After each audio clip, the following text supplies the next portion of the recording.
I took a long time and I wrote a lot of speeches, and what I'm gonna give you is what Allen gives, and I'm gonna give you me. And I'm gonna give you me in this moment. So enjoy it, like it, don't like it, then complain to Jeremy for next year. How about that? I have just a minute, only 60 seconds in it. Forced upon me, can't refuse it, didn't seek it, didn't choose it, but it's up to me to use it. I must suffer if I lose it. My heart. Give account if I abuse it, just a tiny little minute, but eternity is in it. And I will gladly say I spent my minute as president loving you. I really do love each and every one of you and believe in each and every one of you. And I think that we are doing the work of the goodwill of the universe for the people that we serve, whether we do business, removal, or just media work. We're all making this place a better place. And that is so important to me to be part of an organization that is really focused on doing that. It is a wonderful day for me. It's a wonderful moment for us to be in person. And if you don't have any joy, you can take some of mine because my cup is full today.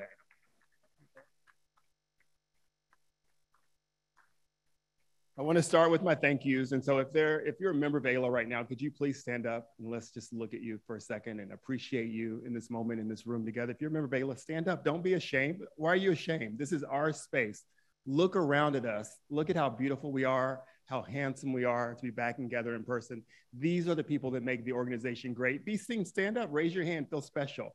I want us all to take a bow because everything I did in my year, you did with me. So let's all take a bow together because I really appreciate the hard work that you guys have really done. So thank you. So as many of you know, I represent a lot of different communities, and right now I'm happy to say Happy Pride. I'm gay as I want to be, and I'm proud to be here.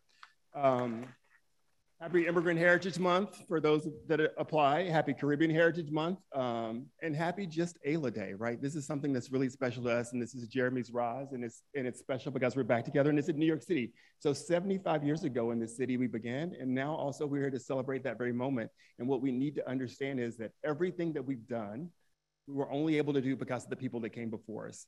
And we should give that appreciation. So in this moment, let's give a land recognition to the people whose land this originally was and understand that in America, as people that are here, we need to recognize Native Americans always and in the spaces that we are and not say that we did this and we built this without recognizing who really built that and did that. So let's have a land recognition for just a second. I think it's important to be grateful in those spaces. I want to thank my parents, without whom I would not be the person that I am today. Special thanks to my partner, Tim, to the Brads. Thank you to the historical Black colleges and universities that really set a fire in me. It's really important that you meet someone in your life that says, you're able to do something and I believe in you and I can see you doing it. And I want to be that person for you. I'm able to look at you and say, yeah, you can do that, whatever it is you want to do, whether it be in immigration law or helping other attorneys have just better lives and better healthcare. I believe that there's that energy out there. I appreciate all the volunteers that helped make my year super special, whether you were just taking a ticket or you wrote tons of articles or you showed up or you just paid your membership, you get a special thanks from me. I'd like to thank and share this very special moment with XCOM because I know that my personality is different and that's always when I walk in a room and I bring that with me. But I think Jeremy, Rashad, Kelly, Jeff, and I always get this wrong, so I'm gonna make sure I do it right today because I have an Alexa at home, but this is Alexis. And I run those moments all the time. I think it's super important to make sure we get those name recognitions. And I think what the most important thing I said to XCOM for me at the beginning of the year is to understand the assignment. And today you look at me and you say, Alan, did he understand the assignment? He was supposed to say what AILA did and all these great things. And I'm gonna tell you, I did understand the assignment. The assignment for me and my leadership was to make people feel good and to make people feel like they were a part of something and that they were seen and they were heard. And that was my assignment today, is not to come here and say AILA did 1,000 wonderful things and a million other things, but also to just tell you that you're seen, you're heard, and you're part of something special, and we're building something amazing and continue to do that. But before I do that as well, I also have to thank Ben for the time. Ben and I have been together since he was at the council, so we have 10 years of board institutional love that comes out in fights and strength. Grace, who did everything for me from the year that I didn't get to have this moment to make sure that I had my own little screen and my own little world where I could feel special to become president. To Kay, who put up with everything that I ever asked for in my presidency to help have better organization and structure and to help promote diversity and give the space to people to listen, and all the other rock stars at AILA National. I think sometimes in AILA, we believe that we have a Citibank or a Bank of America in Washington, D.C., and not that we have this small operation where each department has 2 or 3 people that do all the amazing things that we benefit from for over 16,000 members. And so that for that alone, we need to be appreciative of them always. And I will ask you to give them another clap, because this celebration of this conference is about all the work that they continually do. So thank you for that. For me personally, this has been the crown of my career. I want you to know that. You've lifted me to my mountaintop as an immigration lawyer. When I was a young lawyer, I never knew that I could be president of anything or of this organization at such a wide breadth of a national organization. And that means a lot to me.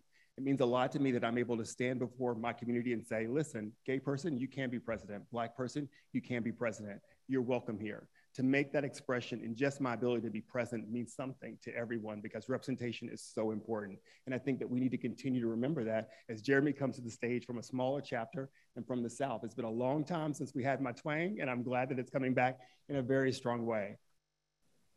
And as I said before, generally a president would sort of come and talk about their accomplishment and ongoing battles with the agency. And what I'll say to that is the battle's not over and I'm not gone yet. So we're still got many things to do. And there is an article that will be posted to AILA.org that will talk about all the wonderful things that we accomplished as a membership today, our numbers, the number of articles, publications, and all those sort of things that we did.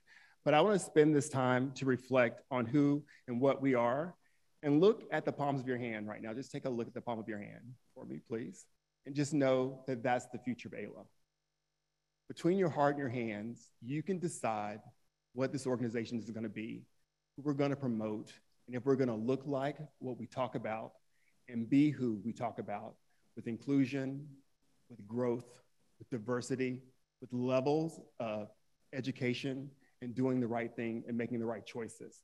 Because for me, life is all about choices. And in this moment, we can make choices that'll make the organization better, that will make America better, by making sure we promote the right leaders to the right place to have the right conversations. And part of that is always modeling and making sure that those lawyers that might not have been seen are welcome to the room to join the battle. One of the things that I've always been concerned about is there's 16,000 lawyers and there's 11 million undocumented people here, and there's millions of others who are coming to be documented. And how are we gonna help service them? How are we gonna provide those services? And what I don't want to happen is for immigration to become a commodity where somebody says, I'm going to put my information into the system and they're going to spit out an answer to me, because immigration is very personal, right? We don't just represent things that move to places. We represent individuals and opportunities in their future. And I don't think that a computer can generate that. When I go to my doctor, I don't want to type stuff in. I'm not one of those people that searches. I mean, I do search to see if there could be a problem, but I don't trust the RN doctor to do that. I wanted someone with a law degree. And I think that's the same space that we sort of need and care that we need to give to immigration. And so it's super important. So let's continue to grow and invite people in from those communities, because I think that that's really important to make AILA see our greatness. I've always seen the greatness in you. And I think that my presidency speaks to that.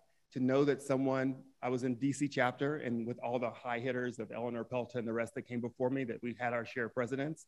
And it's hard to be seen in those rooms, but there were people in this room that saw me and said, I'm gonna open a door for you. And that's what I want you to think about through this conference. Are you going to be a door for someone else, or are you a wall? Or are you just ambivalent? And if you're an AILA leader, you should be a door. You should constantly be saying, I'm gonna open this, I'm gonna welcome you in. My name is, I'm from this chapter, this is what my practice is. I'm happy that you're here, right? I'm happy that you paid your dues. You can be whatever you want to be in this organization. Be that door for me. Dale Schwartz was the first door. Palmayani was the welcoming committee. Then my DC chapter with Eleanor Pelton and the rest of them made me feel welcome in a space that I didn't even know I could exist. I was still dealing with my sexuality. And they said, do you practice immigration? Okay, you're welcome here. And that gave me the format to sort of rise forward. And then even in the time when I would come to these conferences and look at the dais and say, I didn't see a Black person there. I didn't see a gay person there. I didn't know what the feel was. It was around the time of Don't Ask, Don't Tell, and there was all these conversations. And in this space, in this room, you as leaders, you people who have battled for the rights of individuals that you may never know, said, I am here for your rights and for my rights. You're not taking anything away from me. You're welcome in this space and you're welcome in this leadership. And for that, my friends, I appreciate you always. I appreciate you always.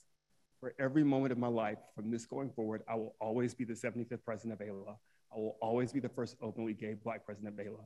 No one can ever take that away from me. No one can ever take that away from you, but don't let me be the last. Don't let me be the last of any of those categories. And those are choices that each and every one of you get to make in this room. So I charge you with this as I walk away, is to sort of think about what is best for AILA. And when I think about that, I say to myself, when I was a member of AILA, what did I want? So I'm asking you as a member today to be the person that you needed when you first walked in this room. Be the member that you needed. Be the board member that you needed. Be the leader that you needed for someone who's coming behind you to take that leadership forward into the AILA world. Focus on your inner self and use that strength to sort of grow stronger and provide. And I think I'm out of time, so there we go. And now it's great pleasure for me to introduce an amazing woman, Amanda McKivney. We call her Mandy, as we know her, a smart, dedicated attorney who has led by example in leadership for the American Carolinas and our national committee. She is truly a wonderful person who has been a privilege to get to know and over the last few years, and ask you to join me in welcoming her to the mic so that she can introduce the incoming president, my good friend, Jeremy McKinney. Please come.